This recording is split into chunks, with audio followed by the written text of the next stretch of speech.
Alright guys, new day. Sorry if you can hear my laundry machines running back there, but they are doing a load of laundry because I keep getting dirty working on this ZJ. But anyways, new day. We're finishing up welding the long arm up. So far it's been going pretty good. The metal on the frame is kind of hard to weld to, so that can be a little bit annoying here and there, but overall it's went really good. We've got most of the driver's side done. And then I think we can wrap up the passenger side pretty quickly once we get the driver's side done. So yeah, we're just going to keep trying to knock this out and get this Jeep back on its own weight and off of these jack stands. But we got some work to do first, so let's do it.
Alright guys, we've got the Clayton Offroad long arm kit fully welded to the frame.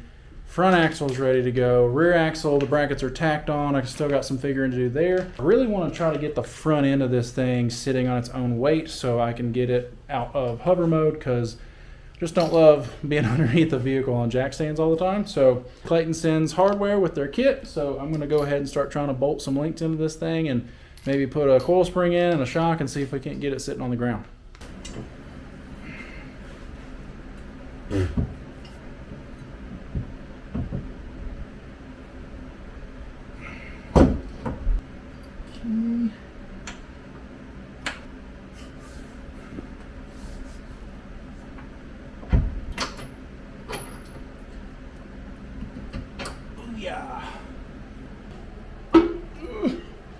So something that I like about these Clayton long arms is, one, they've got Johnny joints, so rebuildable, all that's super cool.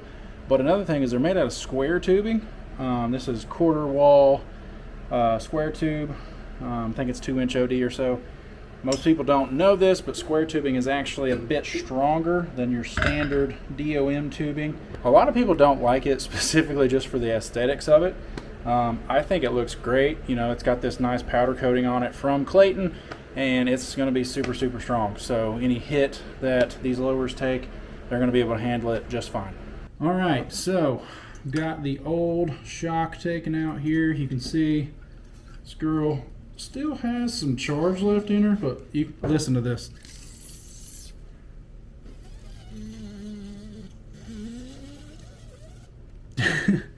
Doesn't sound too good. So shock, you know, did its job. The coating on it is obviously really bad. You can see it's pretty rusty and everything, and it doesn't have much travel. So what we're upgrading to are these bad boys from Skyjacker. This is their ADX 2.0 shock. It's got a remote reservoir so it can hold more oil. Don't even know if I can compress this thing. They're a nitrogen charged shock, so they you know, rebound and everything. They come with these little stoppers, which is pretty cool. Coating's really nice, and they got me a set. I believe this is for an XJ, but we kind of, you know, took into account the weight of the 5.9, and they thought this would be the best for me. So it has a stud at the top like it should, has the little dual bolt eyelet at the bottom like ZJs and everything have. We'll get these guys put in.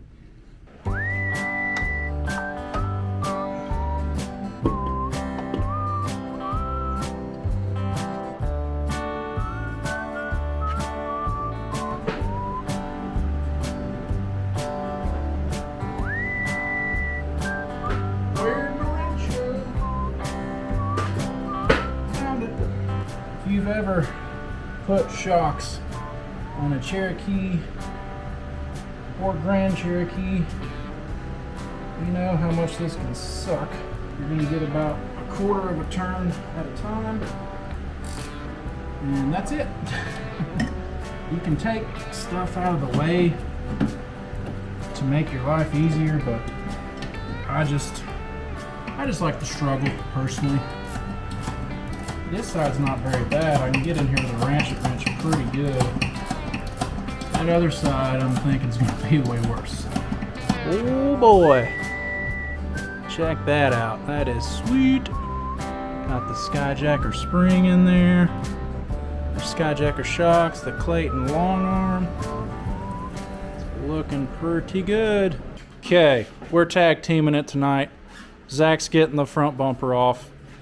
And I want to show you why you don't want a factory front bumper.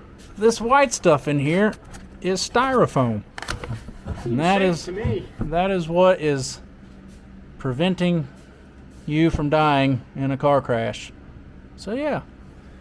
But he'll be doing that, and I'm going to go under here. I have to cut this exhaust off because, as you can see, this here link mount is triangulated, so it's got to go out and it's going to run straight into the exhaust. So I've got to cut this off somewhere in this vicinity so we can get some links in here. So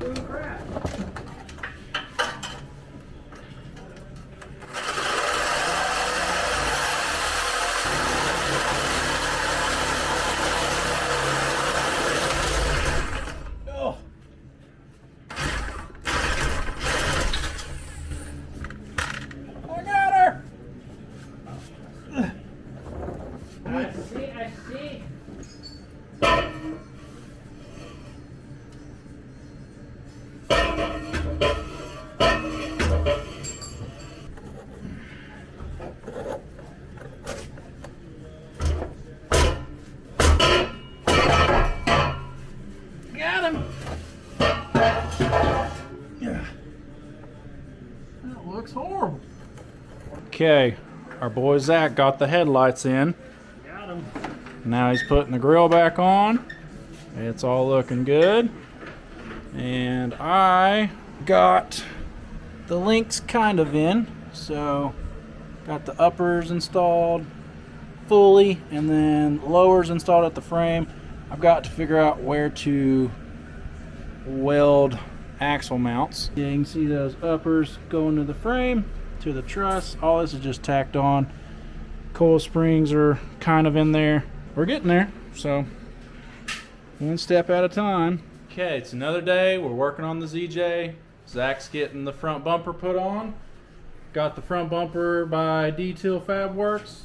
It's super cool looking, and Zach's gonna do some cutting and bolting and all that stuff.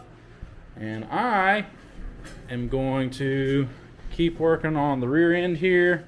Last thing I got to do is get these lower mounts put on somewhere, and once I get those kind of tacked on and I know it's going to work, I'll probably pull this thing out and finish weld the whole thing.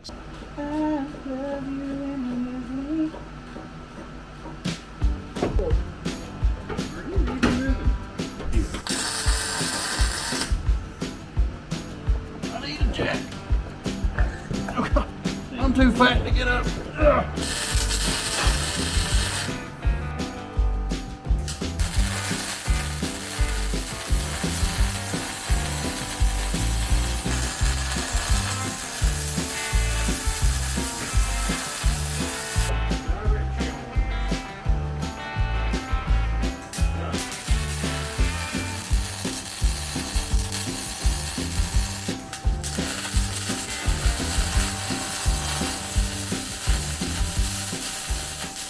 Alright guys, it's a new day. I did a really poor job filming what me and Zach did the other day, and I apologize about that.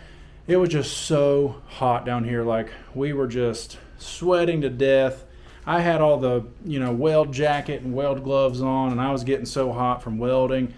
It was just like the last thing that I wanted to do was pick up a camera, honestly. But yeah, now we're back. We're still working on the ZJ, obviously, but we're moving forward. We're making some progress. So I've got the front bumper here getting primed, and then I'll throw some paint on that. All right, so the paint I'm using is this Rust-Oleum Hammered. It's the same paint I've used on pretty much every bumper and slider and everything I've ever done.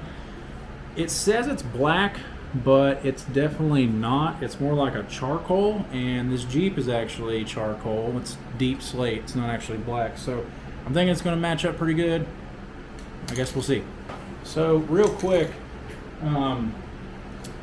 a lot of people really struggle to spray paint stuff. A tip that I would give you, get you just a tiny little paper towel and do light, even coats, and then get, slowly heavier and heavier. But as you're doing it, take this paper towel and just kind of dab this and wipe it off. That'll help this from getting clogged and spraying out a bunch of, heavy looking particles.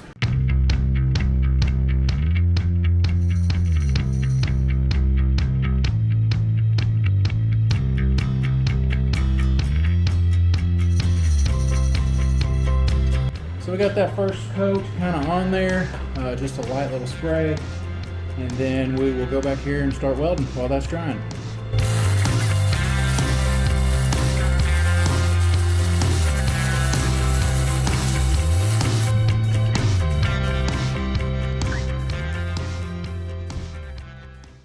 Alrighty guys, we have got a ton of stuff done on the ZJ this episode. We got the DTillFabworks front bumper on. We got the Clayton Offroad long arm all the way put in, front four-link, front radius arm, rear triangulated four-link, all that's fully in. Got the rear axle fully painted, so that's all in there now. Yeah, all those mounts were fully welded on and everything like that, so that's really good. So that shouldn't have to come back out again.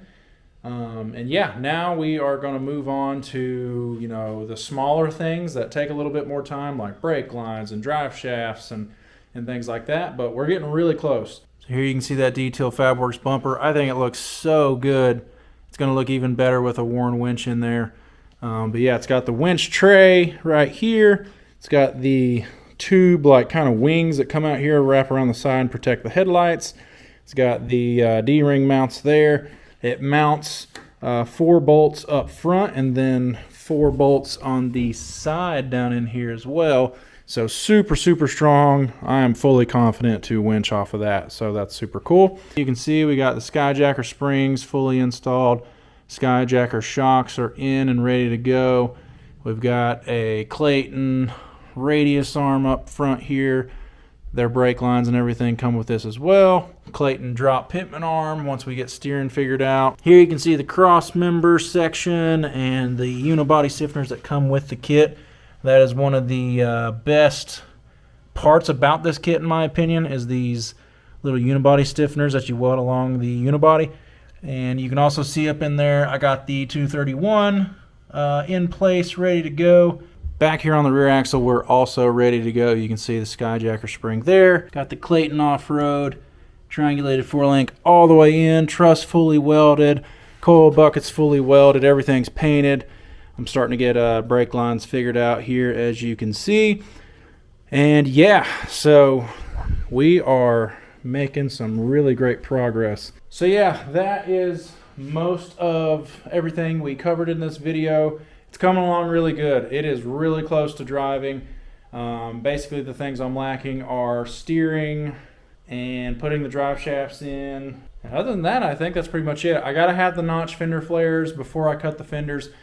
I could cut the fenders now, but I'm really kind of afraid to cut them in the wrong spot and, cut too much and then not be able to bolt those notch fender flares on. But yeah, guys, it is coming along. I'm really, really pumped about this thing. I've been waiting to drive it so long. So yeah, just hopefully a few more episodes and we'll have this girl running and driving. So yeah, guys, thanks for watching. Like, subscribe, all that cool stuff, and we'll see you guys next time, and we'll tackle the next projects on this girl.